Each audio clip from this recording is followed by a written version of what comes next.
Assalamualaikum warahmatullahi wabarakatuh. Apa kabar semuanya? Apakah sudah siap mengikuti pembelajaran?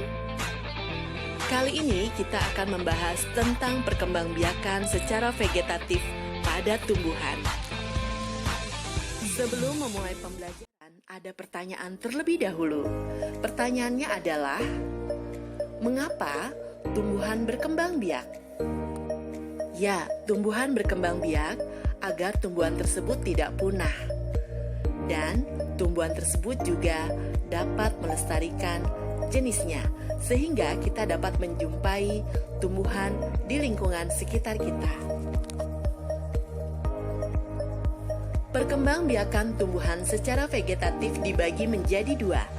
Ada yang alami dan ada juga yang buatan loh.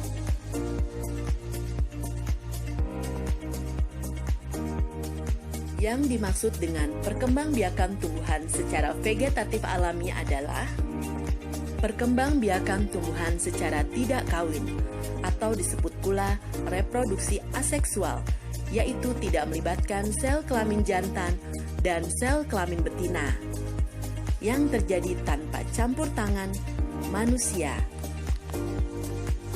Perkembangbiakan vegetatif alami yang pertama yaitu secara tunas. Contoh tumbuhannya yaitu tanaman pisang, tanaman bambu, dan juga tanaman suji.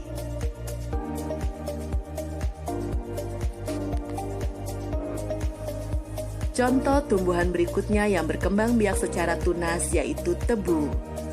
Tebu rasanya manis sekali. Kalian tahu tebu kan? Vegetatif alami yang kedua adalah secara umbi lapis. Contoh tumbuhannya yaitu bawang merah, bawang putih, bawang bombay, dan juga bunga bakung. Vegetatif alami yang ketiga yaitu secara umbi batang.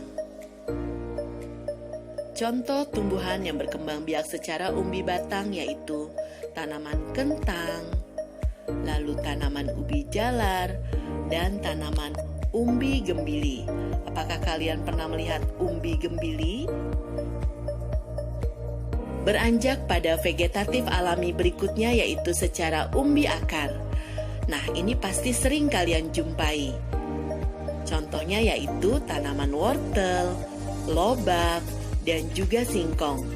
Nah, seperti ini ya tumbuhannya.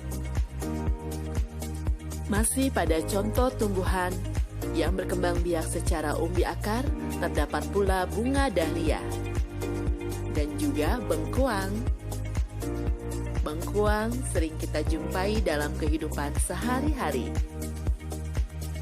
Vegetatif alami yang kelima yaitu secara geragih atau stolon. Contoh tumbuhannya yaitu rumput teki. Pada gambar yang ditunjuk panah, merupakan stolon dari rumput teki. Kalian pernah melihat rumput teki? Contoh tumbuhan lain yang berkembang biak secara geragih atau stolon ada pula stroberi. Stroberi ini tumbuh subur pada daerah dataran tinggi. Tentu kalian tahu stroberi kan? Buahnya rasanya enak sekali.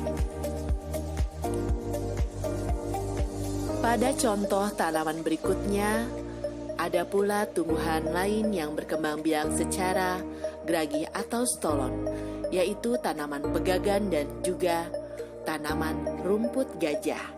Kalian pernah melihat tanaman ini? Contoh berikutnya adalah tanaman semanggi. Tanaman semanggi ini juga berkembang biak secara geragih atau stolon. Cantik ya daunnya?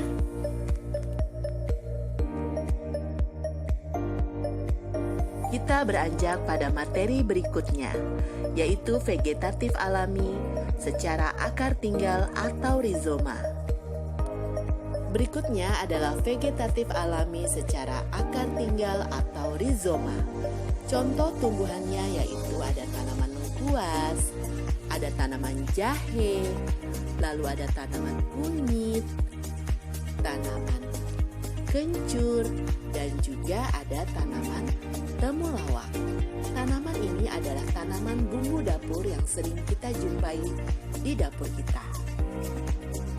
Baik, kita melangkah ke materi berikutnya, yaitu vegetatif alami secara spora. Contoh tumbuhannya yaitu tanaman lumut. Lalu ada tanaman pakis haji.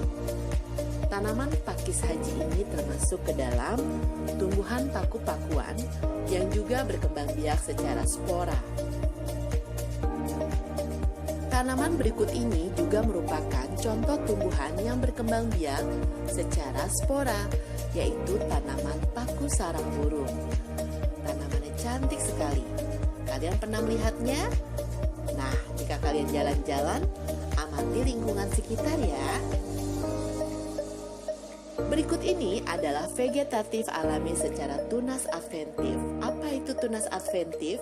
Tunas adventif adalah tunas yang tumbuh pada tepi daun atau tepi akar. Pada tanaman cocor bebek adalah contoh tumbuhan yang berkembang biak secara tunas adventif pada tepi daun. Nah, untuk 3 tanaman berikut ini ada sukun, cemara, dan kersen. Ini merupakan contoh tumbuhan yang berkembang biak dengan tunas adventif yang tumbuh pada tepi akar. Baik, kita tiba pada materi berikut ini, yaitu perkembangbiakan tumbuhan secara vegetatif buatan. Tiba kita pada perkembangbiakan tumbuhan secara vegetatif buatan, yaitu reproduksi aseksual yang terjadi dengan campur tangan pihak lain seperti manusia. Berikut ini adalah vegetatif buatan dengan cara mencangkok. Tanaman yang dapat dicangkok adalah tanaman yang memiliki kambium. Contoh tumbuhannya antara lain mangga, rambutan, kedongdong, jeruk, sawo, dan sebagainya. Cara-cara mencangkok dapat kalian lihat pada materi berikut ini.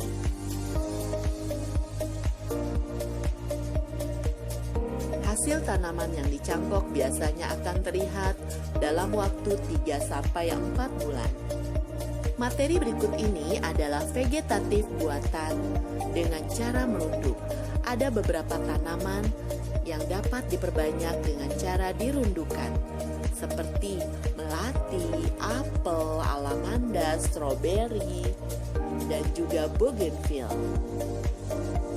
Selanjutnya adalah vegetatif buatan dengan cara setek.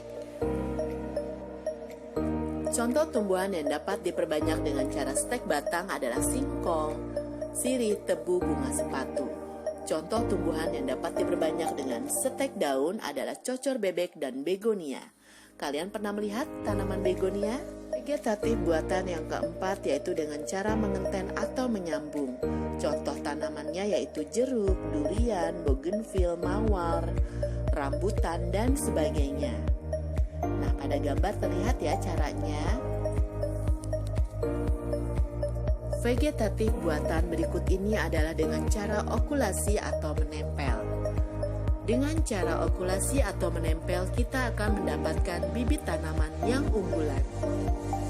Cara okulasi dan mengenten akan menghasilkan tanaman dengan sifat-sifat yang baru, tentunya sifat-sifat yang lebih unggul. Oleh karena itu, cara ini sering dipakai oleh para petani untuk menghasilkan tanaman dengan sifat-sifat yang unggul.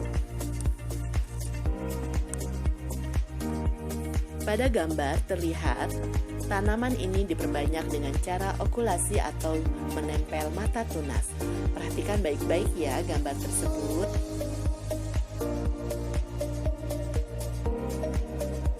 Tidak terasa selesai sudah materi kali ini. Terima kasih banyak atas segala perhatiannya. Semoga bermanfaat. Jangan lupa follow my Instagram @dilacukacie. Jika dirasa bermanfaat, share channel ini sebanyak-banyaknya ya. Jangan pula lupa untuk follow Instagram sekolah @sd.smp.generasiastia. Dukung terus channel ini ya dengan cara like dan subscribe sebanyak-banyaknya. Semoga channel ini dapat bermanfaat lebih banyak lagi dan bisa terus berkarya. Amin.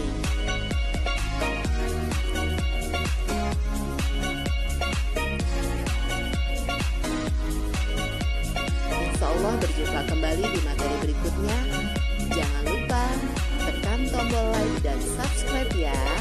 Bye-bye.